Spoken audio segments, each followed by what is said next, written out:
Life seemed to be going smoothly, or so we thought. Betty smirking next to my mother-in-law. Who could have seen this coming? My name is Polly. I'm 35 and work for a major corporation. My husband Emmett is a colleague, and we continue to work at the same company after getting married. My in-laws are kind and often look out for me, especially when I'm busy with work. The idea of multi-generational living came from them.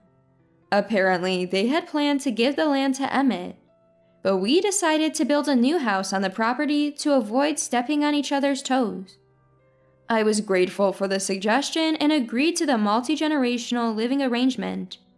We renovated an abandoned guest house and moved in.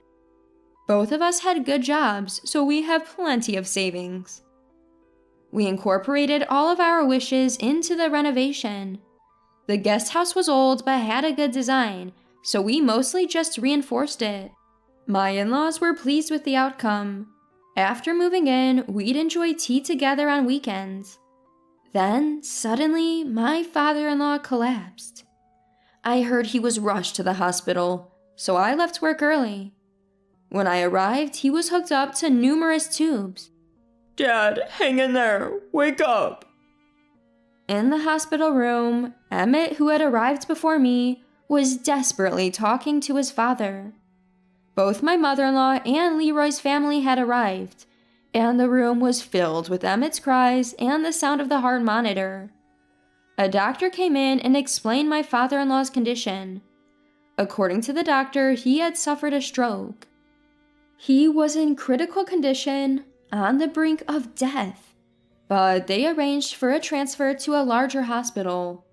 Then father-in-law went to the largest general hospital in the state. Despite the best efforts there, he never recovered. My father-in-law passed away without ever waking up. The sight of Emmett and Leroy sobbing uncontrollably still haunts me. My mother-in-law, having lost her beloved husband, became increasingly reclusive. For about 6 months, Emmett and I increased our work-from-home days to be with her as much as possible. But she insisted she was fine, so we gradually returned to our regular work schedules. In contrast, Betty started visiting my in-laws' house more frequently. She and Leroy had gotten married suddenly a year before my father-in-law passed away. It was a whirlwind romance leading to a quick marriage. After just 6 months of dating, Betty, who was only in her 2nd year of working, quit her job to become a housewife. My in-laws were thrilled about the birth of their grandchildren. They had prepared many gifts. Betty seemed pleased and would boast about it whenever we met at the main house. Emmett and I hadn't been blessed with children since our marriage, but we never felt pressured as we loved our jobs and had each other, and my in-laws never rushed us. Seeing this, Betty always seemed to smirk triumphantly. Moreover, it seemed that my father-in-law and Betty didn't get along. He was old-fashioned and often engaged in physical contact.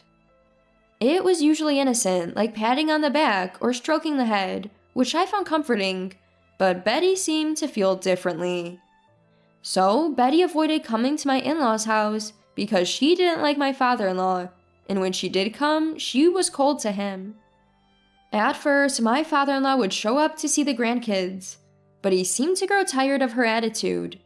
Eventually, he started avoiding Betty, staying in his room whenever she visited. And now, Betty was visiting frequently, targeting times when we were at work. I had a bad feeling about it, but Emmett saw it differently. Maybe she's just trying to keep Mom company. Mom's alone during the day, and she's happy to see the grandkids, he said. Emmett had a point, so I pushed down my concerns and carried on with life. 6 months passed, and the anniversary of my father-in-law's death was approaching. We were called over by my mother-in-law and received shocking news. You know Leroy changed jobs, right? But it seems he's not making much in terms of salary or bonuses. Betty seems to be struggling too. We were puzzled by this sudden conversation. So you two both have jobs, right? And no kids, so you have some flexibility. I'd like you to give the guest house to Leroy and his wife." We were stunned. This had been Betty's plan all along. She must have spent the last 6 months convincing my mother-in-law. Indeed, Leroy had changed jobs about a year before my father-in-law passed away due to a layoff. It happened while Betty was pregnant, and the reason for layoff was downsizing. Leroy struggled to find a new job for about 3 months. Eventually, he took a job at a small company, thanks to a referral from my father-in-law. Emmett, who usually doesn't talk much about Leroy, seemed relieved. He must have been worried about Leroy's situation. It's true that our dual-income household has more financial flexibility, and it's also true that we don't have kids. But the suddenness of it all left us bewildered. Emmett expressed this to my mother-in-law. "It's hard to just give up the house we renovated." "I understand. That's why I'll cover the renovation costs." With that, we were left speechless. My mother-in-law decided to give the money to Emmett in exchange for giving the house to Leroy. We needed to talk to Leroy to move things forward. So we arranged a meeting for the weekend. Little did we know, we were in for another shock. "We've told Emmett and Polly that we plan to give you the guest house." "Don't worry, brother-in-law and sister-in-law. If you give us the guest house, I'll take care of all the housework and caregiving for mother-in-law. Leave it to me." Betty started speaking confidently, and Leroy seemed to agree. "Well, if you're going to go that far, we do have some financial flexibility, and if it's for the sake of living, we can't say no. But we can't move out immediately. We both have jobs, so we need to find a new place and move. Let's say we need 3 months. Leroy and Betty can move in after that." I nodded at Emmett's words. My mother-in-law seemed to have no objections. If Betty was going to handle the housework and caregiving, I had no reason to oppose. But Betty's next words left us all stunned. "Wait, you guys are moving into the main house, right?" "What?" Not just my mother-in-law, but everyone in the room was shocked. We were left speechless, not understanding the meaning of her words. Ignoring our reactions, Betty continued excitedly. "So, you guys will live in the main house. I'll take care of your share of the housework and get a gratuity from you. That way, I'll have some income and you'll be relieved of chores. It's a win-win situation." Here's how Betty laid it out. First, we would live with my mother-in-law in the main house. Leroy and his family would live in the guest house. Betty would come to the main house every day to do chores. In return, we would pay her. The guest house was mortgage-free, so no rent was needed. As for why she wouldn't live with my mother-in-law, she said it was easier to avoid conflicts and that the guest house was better suited for raising kids. I got a headache from her selfishness. It seems like this was news to my mother-in-law as well. She thought she would be living alone while Leroy's family moved into the guest house. "So, how much should we pay you in gratuity?" Emmett asked.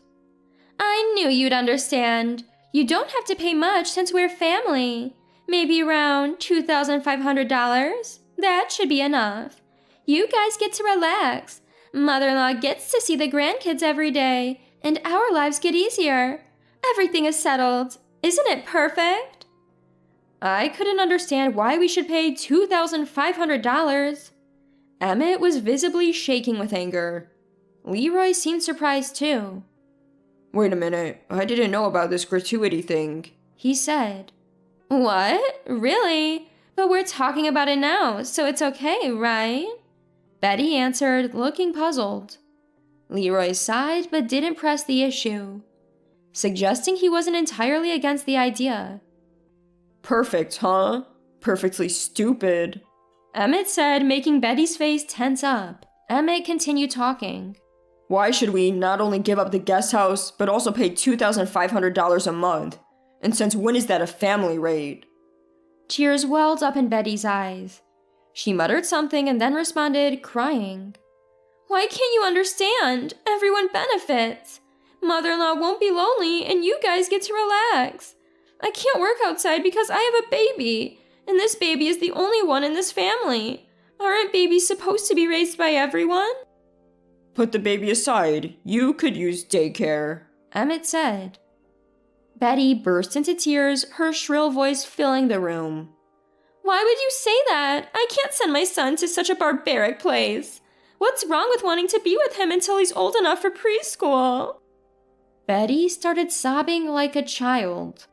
Emmett and I watched in disbelief, but my mother-in-law seemed to sympathize with Betty. Betty has thought this through. I'm okay with living with you guys. If Betty takes care of the housework, it'll be easier for everyone. Family should help each other, right? It seems my mother-in-law had been completely won over by Betty in the past 6 months. Leroy, rubbing Betty's back, looked at us pleadingly. Betty was crying with her face down, but I saw a smile through the gaps in her fingers.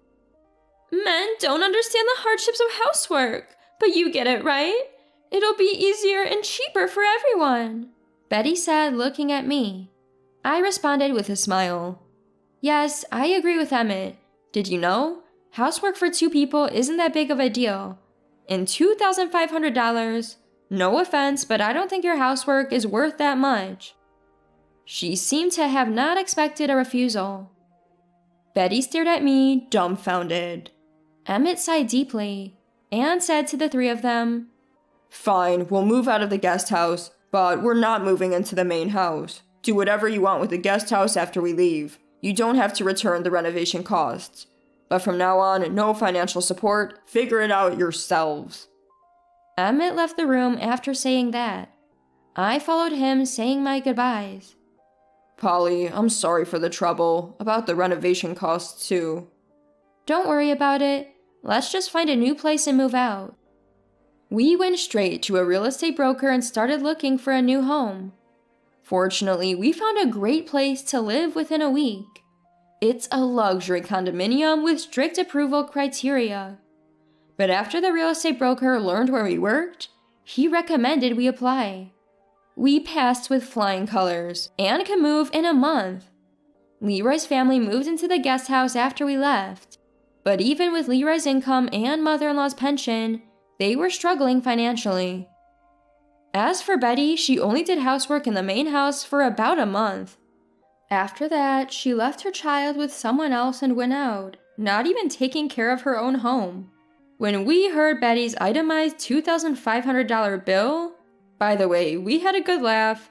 $300 per person, multiplied by 6 family members, equaled $1,800. Additional charges for non-food expenses. The remaining $700 was pure gratuity for Betty, basically her allowance. Why on earth would we need to pay Betty's allowance? Emmett and I looked at each other and laughed at her ridiculous itemization. We later heard that Betty used to be a plant on a dating app. She continued this even after marriage to make some extra money, but Leroy found out and suspected her of cheating, so she quit. Since then, Leroy has forbidden Betty from working. As a result, Betty has no pocket money. So Betty thought she could get gratuity from us. Her plans for the money? Teas, spa treatments, and buying brand name items. We were amazed at her vanity. Still, Leroy has no plans to divorce her.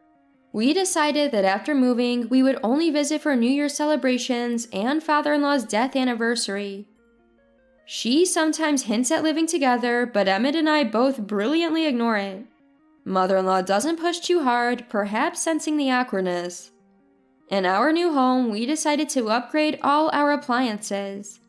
Robot vacuum, washing machine with dryer, and AI-controlled devices. All these cost less than 6 months of Betty's proposed gratuity. Housework became much easier, and we enjoyed our time more. Soon after moving, I found out I was pregnant. We'll be a family of 3 next year. I plan to continue working. So, how do I know about their current situation? Simple. Betty calls us almost weekly, hoping for our sympathy, which we don't have. Still, Betty didn't hesitate to call me, and I answered in a cheerful voice. I cheerfully told her, "Our child is expected to be a girl, so she won't be a playmate for your son. Plus, we plan to send her to daycare. We're also budgeting for her education, so we can't help with your childcare. Please manage on your own." I hung up while Betty was still talking. She called back several times, but I ignored her. We haven't told Betty or mother-in-law, but we've moved a plane ride away. Emmett accepted a promotion at the headquarters that he had previously declined. I'm also transferring to a different department at the headquarters. I'm grateful that I can take maternity and parental leave. Mother-in-law and Betty probably think we moved nearby because we left a local condominium brochure at mother-in-law's house. I wonder how Betty will react when she finds out the truth. Unless we visit them, we won't have to deal with them anymore. I secretly look forward to seeing their faces the next time we visit. After sipping some decaffeinated tea, I deleted mother-in-law and Betty's contact information. From now on, we'll focus on our important family, doing our best in housework, childcare, and, of course, our jobs.